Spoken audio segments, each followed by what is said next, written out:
전후 좌우에 계신 분들에게 우리 성령으로 충만하십시다. 인사 올리시기 바랍니다. 오늘 저는 여러분과 함께 거두려면 심어라, 이러한 제목으로 말씀을 나누고자 합니다. 하나님의 자연 법칙을 움직여 우리를 위하여 일하도록 하기 위해서는 반드시 심고 거두는 법칙에 우리가 적응해야 됩니다. 심고 거두는 법칙은 움직일 수 없는 생산과 복과 승리의 법칙인 것입니다. 아무리 아름다운 문전 옥답을 갖다 놓고 물이 풍부할지라도 그 밭에 씨를 심지 아니하면, 그 논에 씨를 심지 아니하면 아무것도 생산되지 않습니다. 그러나 그 밭이나 그 논에 씨를 심어 놓으면 그 밭과 논은 열심히 일하여 곧 우리가 기대하는 풍성한 수확을 거두게 만들어주는 것입니다.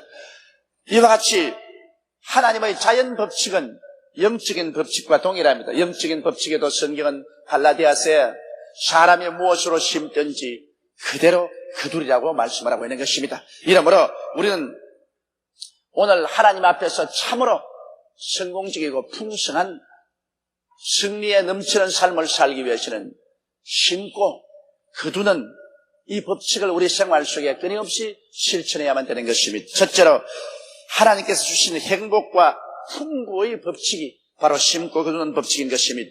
여러분, 성경에도 우리가 사는 이 하루하루의 날이 하나님의 가호와 은총으로 충만하기 위해서는 엿새 동안 일하고 제7일에는 쉬라고 말하셨습니다. 엿새 동안 일하고 제7일 하루는 하나님을 경외하며 우리가 쉬는 날로 심으라고 주님께서 말씀하시고 있는 것입니다. 이사야서 58장 13절로 14절에 보면 만일 안식일에 내 발을 금하여 내 성일에 오락을 행치 아니하고 안식일을 일컬어 즐거운 날이라 야훼의 성일을 존귀한 날이라 하여 이를 존귀히 여기고 내 길로 행하지 아니하며 내 오락을 굳지 아니하며 사사로운 말을 하지 아니하면 내가 야훼의 안에서 즐거움을 얻을 것이라. 내가 너를 땅의 높은 곳에 올리고 내 조상 야곱의 업으로 기르리라. 야훼의 입의 말이냐고 말씀하신 것입니다. 우리가 이래 동안 쉬지 않고 열심히 개미처럼 일한다고 해서 잘 살고 행복을 누리는 것은 아닙니다. 하늘이 비를 주어야 땅이 열매를 맺는 것처럼 하늘이 복을 내려야 우리의 범사에 하는 일에 복이 되는 것입니다. 그러기 위해서는 엿새 동안 부지런히 일하고 제7일은 하나님의 날로서 하나님을 섬기고 우리가 휴식하는 날로 정해야 되는 것입니다. 날을 심으면 그 다음 하나님께서 엿새 동안은 하나님의 복으로 우리에게 채워주시겠다고 약속하고 있는 것입니다. 그뿐 아니라 우리는 물질의 11조를 심어야만 하는 것입니다. 사람들은 말하기를 11조는 율법 시대의 잔재로서 이제 오늘 은혜 시대는 필요가 없다고 말하고 있는데, 율법이 오기 430년 전에 아브라함은 11조를 심음으로 말미암아 물질 세계를 경영하시는 하나님께서 아브라함의 생활 속에 물질에 부족함이 없도록 복을 주는 길을 열어놓았던 것입니다. 창세기 14장 18절로 20절에 보면 살렘 왕 멜기세덱이 떡과 포도주를 가지고 나왔으니 그는 지극히 높으신 하나님의 제사장이었더라. 그가 아브라함에게 축복하여 가로되 천지의 주제시여 지극히 높으신 하나님이여 아브라함에게 복을 주옵소서. 너희 대적을 내 손에 붙이신 지극히 높으신 하나님을 찬송할지로다 하며 아브라함이 그 얻은 것에서 10분의 1을 멜기세덱에게 주었더라. 아브라함이 전쟁에 나가서 글라와인 왕의 연합군을 격파하고 돌아올 때 살렘 왕 멜기세덱 지극히 높으신 하나님의 제사장이 나와서 아브라함을 복내려 주셨습니다. 떡과 포도주를 주고 복을 주자 아브라함이 자기가 전쟁에서 얻은 모든 수행물의 10분의 1을 그 멜기세덱에게 주었습니다. 멜기세덱은 예수 그리스도의 상징입니다. 오늘날 우리 주 예수 그리스도를 성경에는 멜기세덱이라고 말한 것입니다. 그러므로 우리는 예수 그리스도의 살을 먹고 피를 마시고 성찬을 받았었으면 그곳에서 우리의 얻은 바 모든 10분의 1을 우리 주 예수께 드리면 우리 주님께서 우리에게 복을 내리십니다. 아브라함이 이와 같이 하자마자 그 다음 창세기 15장 1절에 하나님이 말씀했습니다. 이후에 야훼의 말씀이 이상 중에 아브라함에게 임하여 가라사대 아브라함아 두려워 말라. 나는 너희 방패요 너희 지극히 큰 상급이라고 말했습니다. 하나님께 11조를 드리자 하나님께서 아브라함의 방패가 되어서 지켜주겠고 아브라함의 상급이 되어서 아브라함이 하는 모든 일을 하나님께서 성공하게 만들어주겠다고 약속하신 것입니다.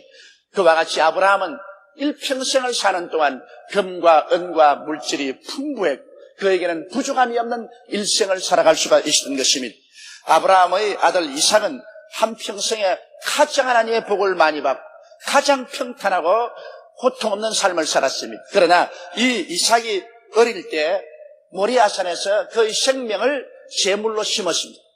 아브라함이 하나님 명령을 쫓아서 이삭을 제란에 얹어서 그를 불사라 하나님께 바치려고 할 때 수সম치 않고 아버지에게 복종했었습니다. 그래서 비유컨대 그는 죽었다가 살아난 사람인 것입니다. 자기의 생명을 심고 난 다음에 그 다음 도로 거두었는데 그 결과 하나님께서는 이삭의 한평생 동안 그 생명이 복되고 이삭은 조금도 고난 없는 일생을 살 수가 있는 것입니다.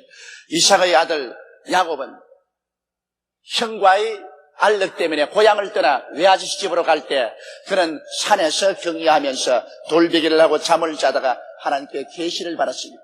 그래서 놀라 일어나서 그는 하나님께 기도할 때 이렇게 기도했습니다. 창세기 28장 20절 이하에 보면 야곱이 서원하여 가로되 하나님이 나와 함께 계시사 내가 가는 이 길에서 나를 지키시고 먹을 양식과 입을 옷을 주사 나로 평안히 아비 집으로 돌아가게 하옵시면 야훼께서 나의 하나님이 되실 것이요 하나님께서 내게 주신 모든 것에서 10분의 1을 내가 반드시 하나님께 드리겠나이다. 이 야곱은 할아버지 아브라함이 10분의 1을 드리고 하나님의 축복에 들어가는 것을 보았습니다. 아버지 이삭이 생명도 심고 물질도 심어서 풍부한 삶을 사는 것을 자기 눈으로 보았습니다. 그렇기 때문에 자기가 위기에 처했을 때 하나님께 서약할 때 한 말이 하나님께서 나를 지켜 먹을 것과 있을 곳을 주시고 편안히 아버지 집으로 돌아오게 하시면 내게 주시는 모든 것 중에 10분의 1을 하나님께 반드시 드리겠다고 말한 것입니다.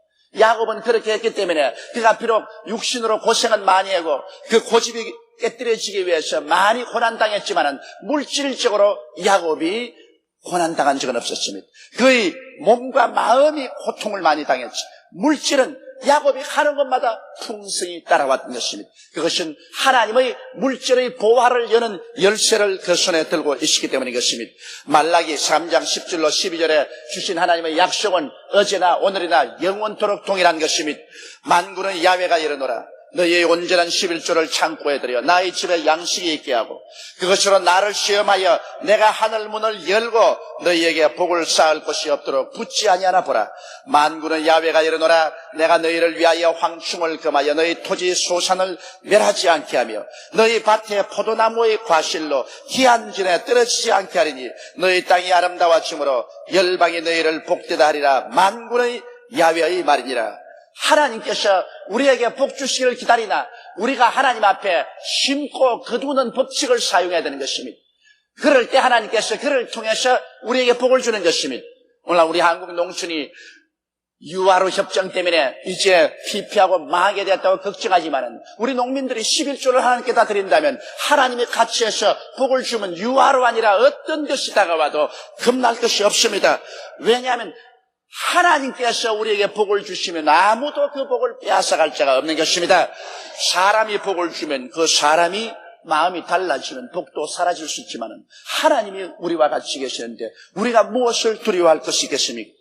여러분, 우리가 심고 거두는 법칙을 사용한다면 아무런 기근이 다가와도 기근의 날에 겁날 것이 없습니다. 사렙다의 과부를 보십시오. 3년 6개월 동안 팔레스타인의 기근이 와서 수많은 사람이 굶어 죽고 짐승들은 다 물이 없어 죽고 천지가 새빨게 불탈 때 그는 마지막 밀가루 한 움큼과 기름병에 있는 기름 조금으로 과자 하나 구워서 자식하고 나누어 먹고 죽으려고 했었습니다. 그때 하나님의 종 엘리야가 왔습니다. 그리고 그 엘리야가 그 사렙다의 과부에게 그 떡을 구워서 자기에게 가져오라고 말했습니다. 마지막 남은 밀가루와 기름인데 이것을 가지고 떡을 구워서 하나님의 종에게 먼저 갖다 주면 그 기간이 끝나는 날까지 그 밀가루통에 밀가루가 끝나지 않냐고 기름병에 기름이 마르지 않을 것이라고 말했었습니다. 이것이 하나님의 약속이었습니다. 사렙다의 과부가 이 말을 듣고 비웃어버렸더라면 그는 기근에 죽었을 것입니다. 그러나 그는 하나님의 종 엘리야의 말을 귀담아 듣고 눈에 나무 정이 안 보이고 귀에로 나무 소리 안 들리는 처절한 기근의 날에 마지막 남은 밀가루 한 움큼과 기름병에 기름으로 화자를 구워 엘리야에게 갖다 주었었습니다. 엘리야는 인정사정 볼 것 없이 시골이 상접한 과부와 밥 달라고 치맛자락을 잡고 몸부림치며 오는 그 아들 앞에서 그 과자를 다 먹었습니다. 그리고 물을 한 대접 마셨습니다. 그러나 그때로부터 시작해서 기적은 일어났었습니다. 그 밀가루통에 밀가루가 끝이지 않냐고 기름병에 기름이 마르지 않고 기근이 끝날 때까지 계속했던 것입니다. 그러므로 심고 거두는 법칙은 하나님의 능력을 우리 가운데 나타내게 하는 가장 우리에게 비근한 예인 것입니다. 이러므로 여러분 우리의 생활 속에 심고 거두는 법칙을 늘 적용해야 됩니다. 둘째로 신약에서 본 믿음의 씨앗을 우리 한번 보십시다. 여러분 베드로가 밤이 맞도록 수고한 것을 기억할 것입니다. 그는 밤새도록 그물을 던지고 그물을 땡겼으나 헛된 수고만 하고 아침이 되었을 때는 찢어진 그물과 빈배와 피곤한 마음과 육체를 가지고 그런 해변가에 올 수밖에 없었습니다. 인간의 힘으로 전심전력을 다 기울였지만 수고한 그에게 새로운 삶의 길이 일어났습니다. 예수님께서 오셔서 그 배를 빌려달라고 그러는 것입니다. 그래서 그는 서슴지 않고 예수님께 빈 배를 빌려드렸습니다. 시간을 빌려드렸습니다. 노력을 빌려줬습니다. 업으로서의 배를 조작하는 기술을 빌려드렸습니다. 주를 위해서 배를 심고 시간을 심고 노력을 심었습니다. 예수님께서 그 배를 타시고 당신의 사역을 마치시고 난 다음에 바로 똑같은 배, 똑같은 그물 가지고 똑같은 자리에서 베드로에게 말했습니다. 깊은 곳에 가서 그물을 던져 고기를 잡아라. 베드로는 그 말을 듣고 놀랐습니다. 베드로가 말하기를 밤이 맞도록 수고했으나 잡은 것이 한 마리도 없습니다. 그러나 지금은 상황이 다릅니다. 지금은 베드로 혼자서 그물을 던진 것이 아니라 예수님이 함께 가시는 것입니다.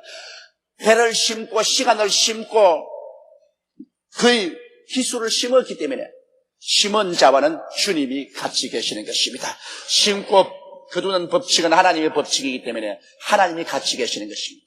어제 저녁에는 베드로 혼자 갔지만 이제는 예수님이 함께 배를 타고 깊은 곳에 들어가서 그물을 던지니 그물이 찢어지는 고기에 잡혔습니다. 바로 어제 실패한 그가 오늘 성공으로 변했었습니다.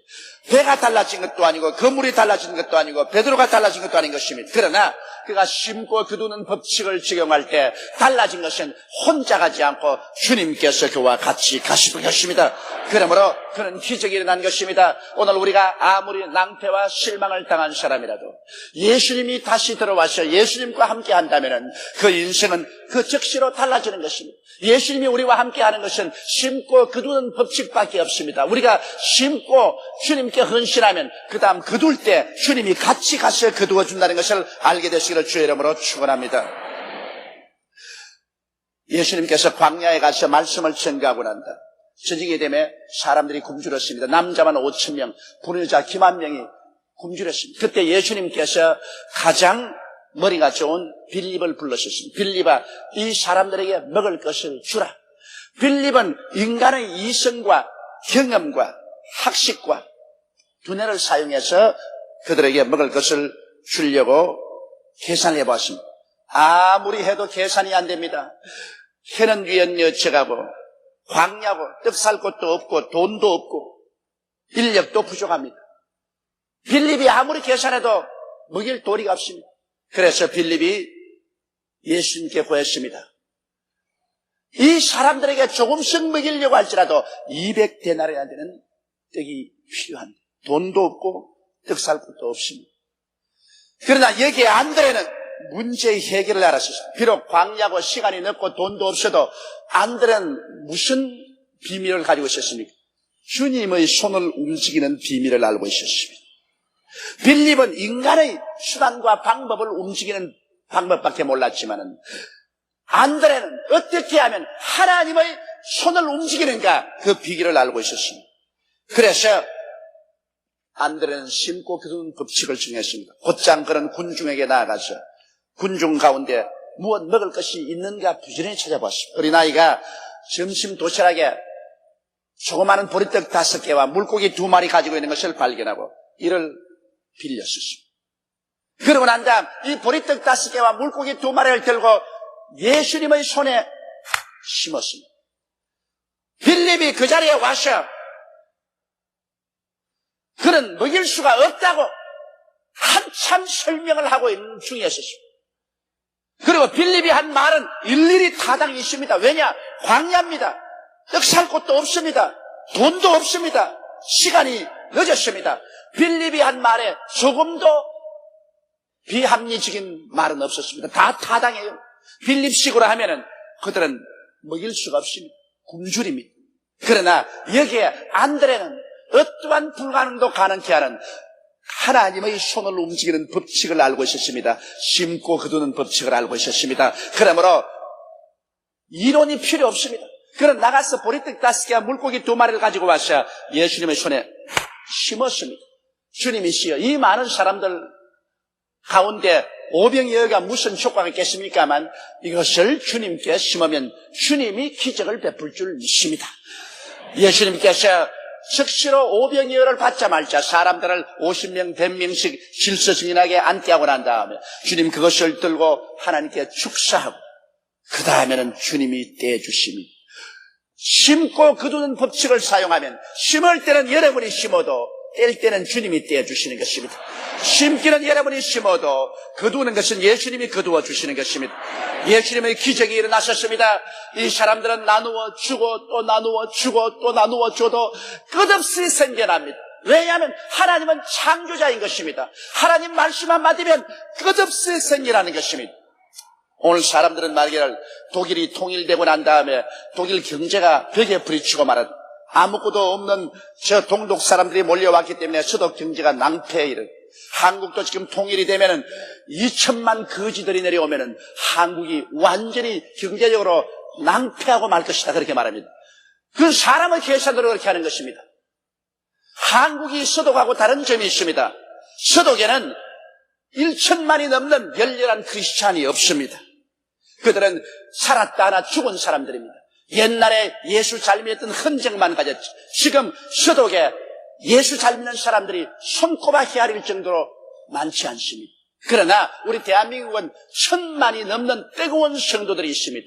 이 성도들이 모두 다 합쳐서 하나님 앞에 오병이어를 심고 나가면 하나님이 그걸 가지고 남북이 다 나누어 먹고도 남음이 있게 만들 수가 있는 것입니다. 문제는 간단한 것입니다. 하나님의 손을 움직이면 인간의 수판으로 아무리 계산해도 안 되는 것이 그대로 되어버리고 마는 것입니다. 하나님의 손을 어떻게 움직이느냐, 이것이 성패를 결정짓는 것입니다. 오늘 하나님의 손을 여러분은 움직이고 있습니까? 여러분께서 하나님의 손을 움직이지 않고 인간의 지혜와 지식과 수단과 방법으로 산다면 진땀을 흘리고 살아야 될 것입니다. 그러나 하나님의 손길을 움직이는 심고 거두는 법칙을 사용한다면 여러분은 진땀을 흘리지 아니하고 하나님의 영광스러운 능력으로 승리롭게 인생을 살아갈 수가 있는 것입니다.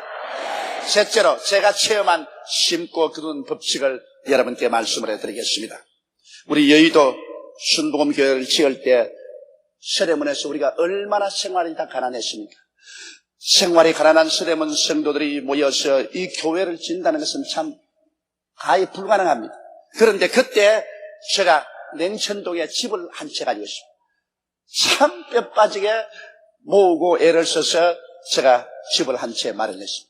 그런데 그때 이 교회를 지을 때 제가 기도하니까 하나님께서 내가 정말 여의도의 교회를 짓고 싶거든 심어라. 주여 심을 것 다 심었습니다. 거짓말하지 말아라. 너 집을 심어라. 하나님, 그건 안 됩니다. 그건 내 집이 아니라 우리 집사람 집인데 어떻게 내가 마음대로 합니까? 주님도 알다시피 장가가면 남자가 마음대로 못하지 않아요. 잔소리 말고 심어라. 그걸 심으면 여의도 성전이 지어지고 네가 그것을 심지 아니하면 여의도 성전은 안 지어집니다.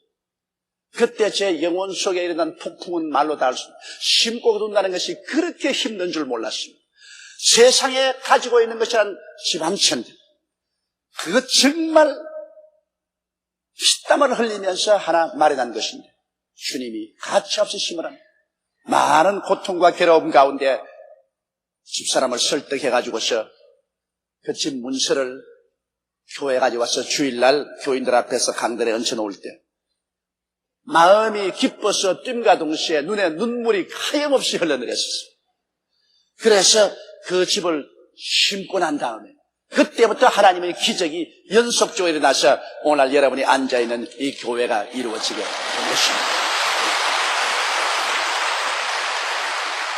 심고 거두는 법칙, 이것은 우리의 생활 가운데 언제나 가장 가까이 있어서 하나님의 위대한 창조적인 손을 움직일 수 있는 비결이요 법칙인 것입니다. 하나님이 구말리 장천에 있어서 만나볼 수 없다고 그런 불평하지 마십시오. 하나님이 옛날에 계셔서 지금은 어디에서 어떻게 역사하는지 모른다고 그런 쓸데없는 소리 하지 마십시오. 여러분 바로 손에 심고 거두는 법칙을 통해서 하나님의 손을 움직일 수 있는 법칙이 얹혀져 있는 것입니다. 심는 것은 여러분이 심으면 거두는 것은 하나님이 따라와서 거두게 해주시는 것입니다. 전지전능하신 하나님의 손길을 우리 위하여 일하시도록 모실 수 있는 비결은 심고 거두는 법칙 이외에 다른 법칙이 없습니다. 이 비결은 성경이 우리들에게 계시한 성공과 축복의 위대한 법칙인 것입니다. 오늘날 이 법칙을 여러분의 생애 속에 성실히 사용한다면 여러분의 일생을 영원히 잘됨같이 범사에 잘되며 강건하고 생명을 어때 넘치게 얻는 삶을 살아갈 수 있습니다.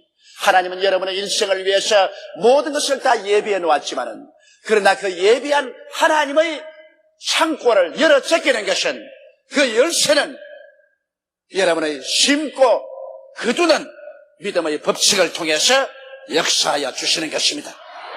다 같이 고개숙여 기도드리겠습니다. 전능하시고 거룩하신 우리 아버지 하나님, 우리 하나님께서 인류의 영혼을 구원하기 위해서도 그 아들 예수 그리스도를 십자가에 못 박아 몸짓고 피를 흘려 죽여서 하늘의 미라로 심어서 전 인류를 구원하는 하나님의 역사를 베풀으셨습니다. 하나님 친히 인류 구원을 위해서도 하늘의 미랄이 되어 그 아들을 땅에 심은 것처럼 우리의 삶 속에 하나님의 능력을 나타내기 위해서는 심고 거두는 법칙을 사용하지 않으면 안 되는 것을 알게 도와 주시옵소서. 하나님 아버지여, 아브라함이 전쟁에서 이기고 나왔을 때 멜기세덱이 떡과 포도주를 가지고 나와서 그를 주고 축복했을 때 거의 11조를 다 바친 것처럼 오늘 우리 멜기세덱 예수 그리스도께서 우리에게 오셔서 오늘 우리에게 떡과 포도주를 주십니다. 당신의 깨어진 몸과 흘리신 피를 우리에게 주십니다. 우리의 멜기세덱 예수 그리스도 앞에서 우리가 떡과 포도주를 받고 난 다음에 우리의 생활의 11조를 다 주님께 드리는 우리들이 되게 도와주시옵소서. 그래서 하나님이 우리의 방패가 되시고 하나님이 우리의 지극히 큰 상급이 되게 만들어 주옵소서. 하나님과 더불어 살게 될 때 우리는 어떤 기근의 날에도 두려워하지 않고 수치를 당치 아니할 것입니다. 아버지 하나님이여, 참으로 살아있는 믿음을 가지고 하나님의 법칙을 통해서 영광스러운 삶을 살게 도와주옵소서. 우리 주 예수님 이름으로 축복하고 기도드리옵나이다. 아멘.